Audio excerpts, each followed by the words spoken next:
9 महिन्यात हे शरीर निर्माण केलंय, पण 90 वर्ष झालं तरी वापरायचं कसं हे कळत नाही. हे आमचं दुर्दैव आहे.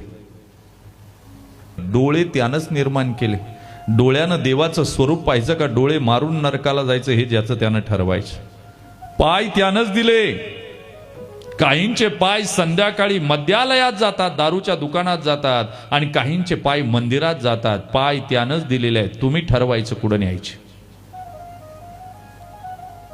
कान त्यानंच दिले. काही कान हरिपाठाचे टाळ ऐकतात आणि काही कान नारायणगावचे टाळ ऐकतात. तुम्ही ठरवायचं. जीभ त्यानेच दिली. जिभेनं भगवंताच्या गुणांचं रसपान करायचं.